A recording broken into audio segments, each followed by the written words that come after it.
Imagine a man, charming and cultured, yet beneath that veneer lies a cold-blooded killer. Meet Charles Sobhraj, also known as the Serpent. In the annals of crime, Sobhraj stands out. His moniker, the Serpent, perfectly encapsulates his cunning and lethal nature. Using his charm and intellect, he wove a web of deception, ensnaring unsuspecting victims into his deadly trap. With a chilling record of at least 12 murders, Sobhraj's story is one of darkness and deceit. Born in 1944, Charles Sobhraj's early life was a turbulent one. His birthplace, the bustling city of Saigon, was just the first of many locales that would play a crucial role in his life. Sobhraj's parents, a Vietnamese shop girl and an Indian businessman, separated early in his life, leaving young Charles in a state of constant flux. This instability extended to his adolescence in France, where he spent much of his time bouncing between foster homes and boarding schools. His early criminal activities began as petty thefts and scams, hinting at a darker path that lay ahead. As a young man, Sobhraj found himself serving his first prison sentence, a consequence of his burgeoning criminal lifestyle. But rather than deter him, the confines of the prison became a classroom.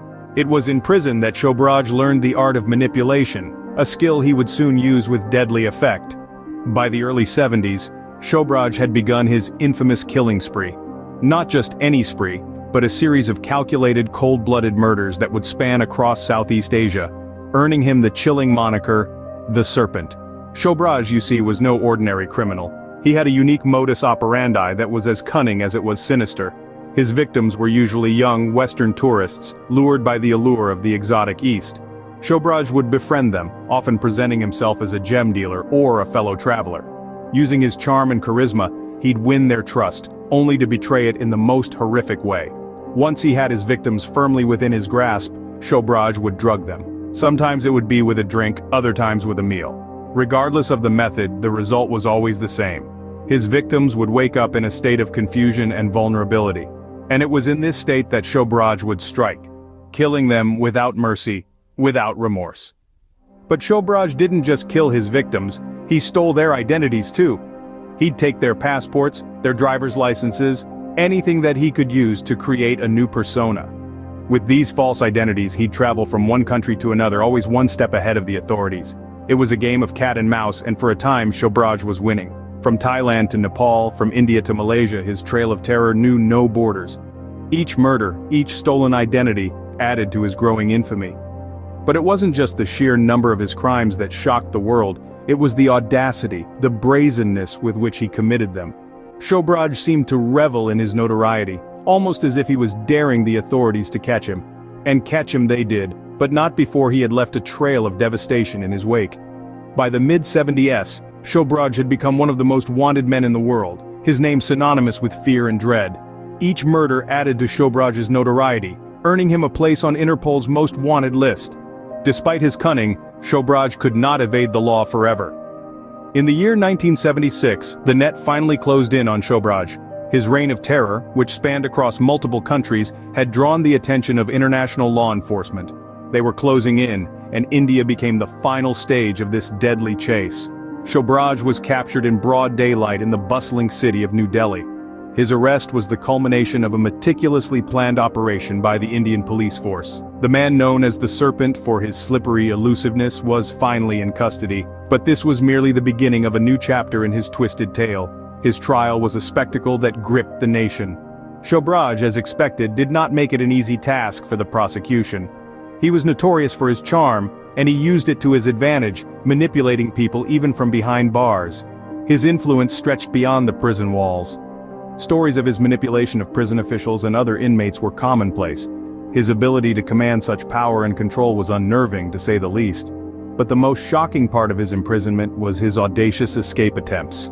Sobhraj was not one to be confined by walls or bars. He engineered elaborate escape plans, some of which were successful, albeit temporarily. His escapes were as infamous as his crimes, adding another layer to the myth of Charles Sobhraj. However, despite his best efforts, Sobhraj spent a significant part of his life behind bars. His sentence was a testament to the relentless pursuit of justice by the law enforcement agencies across several countries. It was a victory, yet a chilling reminder of the atrocities committed by this man.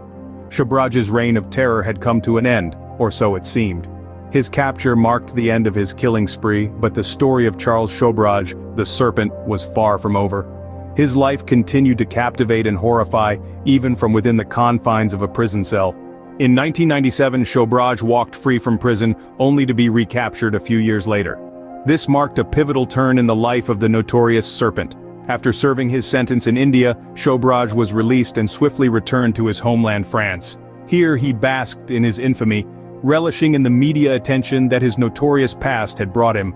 However, freedom was not destined to be a permanent state for Charles Sobhraj. Despite the relative safety of his French citizenship, which protected him from extradition, Sobhraj could not resist the lure of his old haunts. In 2003, he made the fateful decision to return to Nepal, a country where he was still very much a wanted man.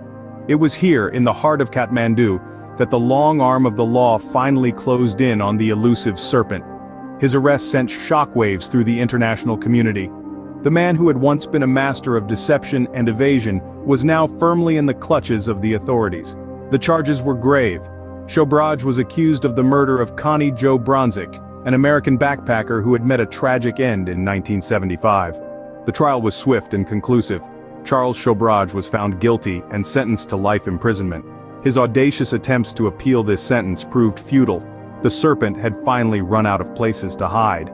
The irony of Sobhraj's predicament was not lost on those who had followed his case.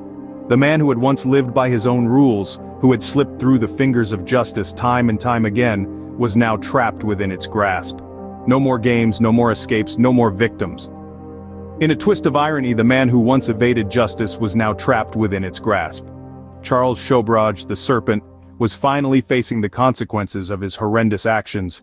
His reign of terror had come to an end, bringing closure to his victims and their families. Charles Sobhraj, the charming killer, leaves behind a chilling legacy. His name itself sends shivers down the spine of those who know his story. The impact of his heinous deeds echoes through the lives of his victims and their families, a reverberating pain that time has found difficult to heal. The families of those he preyed upon continue to grapple with the loss of their loved ones, their lives forever marred by the cruel hand of fate. The survivors, those fortunate enough to escape his lethal charm, live with the haunting memory of their encounter with the Serpent. Their stories are a grim testament to the horrifying reality that a monster can lurk behind the most beguiling of smiles.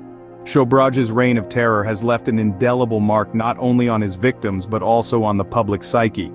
His ability to manipulate, his cold-blooded murders, and his audacious prison escapes have created a morbid fascination, making him a notorious figure in the annals of true crime.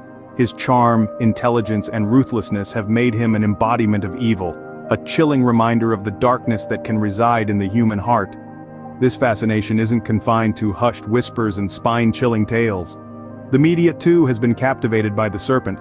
His life has been dissected in countless articles and documentaries, each attempting to unravel the enigma that is Charles Sobhraj. His chilling exploits have inspired a plethora of true crime books, each delving into the depths of his depravity, each attempting to shed light on the dark corners of his mind. The world of cinema hasn't been immune to the allure of his story either. Several films have sought to portray the chilling reality of his crimes, casting a stark light on his deadly charm and his ruthless disregard for human life. These adaptations serve as a grim reminder of his horrific deeds and the lives he so callously snuffed out. In the end, the legacy of Charles Sobhraj, the Serpent, extends beyond his heinous crimes.